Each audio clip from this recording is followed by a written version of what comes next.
আসসালামু আলাইকুম। আমি কৃষিবিদ রফিকুল ইসলাম। আমি বায়ার ক্রপ সায়েন্স থেকে এসেছি। আমার বায়ার ক্রপ সায়েন্সের আমি রফিকুল ইসলাম আমি আসছি। আমাদের মার্কেট ডেভেলপমেন্টের কাউসার ভাই আসছেন। আমাদের বায়ার ক্রপ সায়েন্সের বিজনেস ম্যানেজার সিডস বিধানচন্দ্র পাল স্যার আসছেন। আমাদের এখানকার যে একজন নার্সারি ওনার এবং সে এই এলাকাতে বিভিন্ন ধরনের বীজ সরবরাহ করছে বাবু ভাই আপনাদের এই এলাকার। আর আপনার নাম? মোস্তফা ভাই, তাই না? এই এলাকাটার নাম গাবুরা, দিনাজপুরে। এই জায়গাতে বেসিক্যালি আজকে হচ্ছে মে মাসের 15 তারিখ 2025 সাল। এখানে টমেটো দেখা যাচ্ছে যে আপনারা ক্যারট করে বিক্রি করতেছেন, তাই না? তো এখানে অনেক জাতের টমেটো চাষ হয়ে থাকে। দিনাজপুর এই বিশেষ করে টমেটোর জন্য একটা প্রসিদ্ধ এলাকা। তো আমি এখানে আসছি যে অনেকগুলো জাতের টমেটো আছে। এর মধ্যে এই যে টমেটোটা এখানে দেখা যাচ্ছে, এই টমেটোটার নাম কি? আনসাল। এই আপনি কি জানেন যে এই আনসাল টমেটোটা বায়ার ক্রপ সায়েন্সের একটা প্রোডাক্ট? এটা হচ্ছে buyer crop science. Buyer crop science হচ্ছে একটা জার্মান ভিত্তিক একটা মাল্টিন্যাশনাল কোম্পানি। এরা হচ্ছে বীজ বেসিক্যালি পাশাপাশি বীজ ফসল উৎপাদন করতে গিয়ে যে উপাদানগুলো লাগে, ছত্রাকনাশক, কীটনাশক, এগুলো সরবরাহ করে থাকে। তো আপনার কাছে আমি একটু জানতে চাচ্ছি যে এই আনসাল টমেটোটা কেমন? খুব সুন্দর, বর্তমান মার্কেটে চলতেছে এটাই। আপনার কাছে জানতে চাচ্ছি যে কি কারণে এটা চাষিদের পছন্দের শীর্ষে? এটা হচ্ছে আপনার টমেটোটার ওয়েট আছে এবং কি বড়, হ্যাঁ, এর কালার ভালো, হ্যাঁ, খাইতেও ওটা সুস্বাদু। আর গাছের টেকসই কেমন? টেকসই আছে। টেকসই আছে। তাহলে আপনি যেটা বলতে চাচ্ছেন যে এটার ফলটা অনেক বড় সাইজের হয়। এই যে এখানে ক্যারটে সাজাচ্ছে। আর বাজারে যতগুলো টমেটো আছে এইটার বাজার দর অন্য জাতের চেয়ে অনেক বেশি। কত মন করা? মনে করেন যে 100-150 টাকা, 200 টাকা পর্যন্ত। 200 টাকা পর্যন্ত অন্য জাতের চেয়ে বেশি।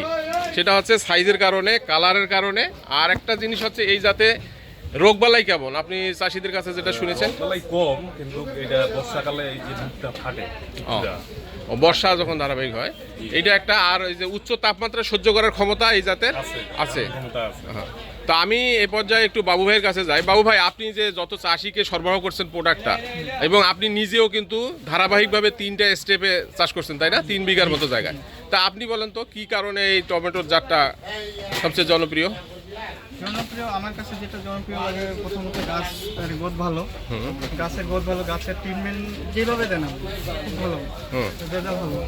আবার ফলের ক্ষেত্রে ধরেও বেশি, সাইজও ভালো, কালারও ভালো, বাজারজাতও ভালো। বাজার যদি বিপুল অন্য জাতটা যদি থাকে 700 টাকা, এটা থাকে 800-900 টাকা, 950 টাকা, এরকম বাজার থাকে। এই কারণে ভালো এই টমেটোটা।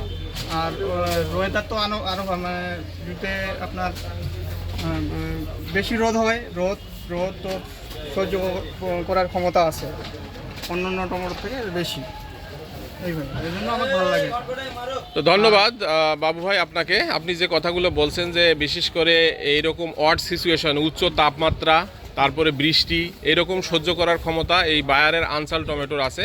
এবং আপনার এই এলাকায় যত চাষি আছে, এইটা হচ্ছে যেহেতু আড়ত, এখানে চাষিরা বিশেষ করে টমেটো ক্যারেট করে নিয়ে চলে আসে বিক্রি করতে। এখান থেকে পাইকারি সারা বাংলাদেশে লোড হয়ে যায়। তো এখানকার সবার মুখে মুখে একটাই কথা যে আগামী বছরে যদি আনসালের বীজ পায়, যেটা আপনার কাছে শুনলাম যে আমাদের এইটাই তারা প্রথম পছন্দ হিসেবে রাখবে। সেটা মোদ্দা কথায় যদি বলি, সাইজ সবচেয়ে বড় সাইজ, ক্যাট সাইজ হয় না, কালারটা খুব সুন্দর এবং ফলের দীর্ঘস্থায়ী, মানে এটা কি সেলফ লাইফটা অনেক বেশি। এখন পর্যন্ত আগুন লাগাইছে, এখন পর্যন্ত বীজ চলছে। হ্যাঁ, আর ধারাবাহিকভাবে পাকে। তো ধন্যবাদ সবাইকে। আমি এ পর্যায়ে একটু সর্বশেষ বিজনেস ম্যানেজার বিধান স্যারের কাছে একটু জানতে চাবো। স্যার, আপনার ফিলিংসটা বলেন। আমার ফিলিংস হলো এটা একটা অসাধারণ জাত, যেটা এখানে আমরা গতকাল মাঠে গিয়েছি, আজকে এসে এখানে ব্যবসায়ীদের সাথে কথা হলো। সবার সবচেয়ে একটা হলো পছন্দের জাত হিসাবে এটা প্রতিষ্ঠিত হয়েছে। এবং এখানে আমার হাতে যে টমেটোগুলো দেখছেন, সেখানে মনে হচ্ছে যে 4টা-5টাতেই এক কেজি হয়ে যাবে। এবং আমাদের এই আনসালটা এখানে কৃষকের মুখে মুখে চলে আসছে, যার কারণে এখানে তাদের পছন্দের জন্য যে বিষয়গুলো এখানে তাদের বেশি প্রাধান্য দিচ্ছে, একটা হলো ফলন, বাজার মূল্য এবং এটা ধারাবাহিকভাবে অনেক দিন ধরে তারা হারভেস্ট করতে পারে এবং বেচতে এদের খুব সহজ। অন্য অন্য জাতের তুলনায় তারা 200 থেকে 250 টাকা ফলন প্রতি মন প্রতি তারা বেশি পাচ্ছে। সব দিক থেকে এই অঞ্চলের আর্থিক উন্নয়নে কৃষকের বন্ধু হিসাবে এই জাতটা পরিচিতি পায়। আমরা বলতে পারি যে আনসাল এই অঞ্চলের সবচেয়ে জনপ্রিয় জাত হিসাবে প্রতিষ্ঠিত। তো আমি এ পর্যায়ে ধন্যবাদ জানাচ্ছি আপনাকে। এবার কাউসার ভাইয়ের কাছে যাচ্ছি। কাউসার ভাই, গতকালকে আমরা জমিতে চাষিদের মুখেই একটা শুনছি একটা ডায়লগ, এবং আপনি বায়ারের বিশেষ করে টমেটো পোর্টফোলিওতে কোন জায়গায় রাখবেন আপনি স্লোগানে দিয়ে শেষ করবেন আমি আশা করি। আমরা তো বললাম যে এটা গতকালকে বলেছি, আজকে আবারও বলছি। চাষিদের সাথে কথা বলে যেটা দেখলাম, সবাই এক নাম্বার পজিশনে দিয়েছে এটাকে, সবচেয়ে বেশি পছন্দ চাষিদের। আর যেটা বলছে পরিবহনের সুবিধা খুবই শক্ত, যেটা আমাদের যারা কনজিউমার আছে তাদের জন্য বেনিফিট, আর ফার্মারের জন্য আরও বেশি বেনিফিট, আর ব্যবসায়ীদের জন্য বেনিফিট। এখানে 3টা স্টেক হোল্ডারই সবাই বেনিফিটেড। আর আমি যেটা বলছিলাম গতকালকে একটা স্লোগান, চাষি একটা স্লোগান দিয়েছিল, আনসাল যার বাজার। আর আমার ব্যক্তিগত একটা স্লোগান হচ্ছে, এটা হচ্ছে অ্যাপেল অফ বায়ার, বায়ারের আপেল, এটা বায়ারের আপেল, রেড আপেল, বায়ারের আপেল, রেড আপেল। তাহলে সর্বশেষ যে স্লোগানটা আমরা আসলাম সেটা হচ্ছে আনচাল যার বাজার তার, আনচাল যার রেড আপেল। ধন্যবাদ সবাইকে, আসসালামু আলাইকুম।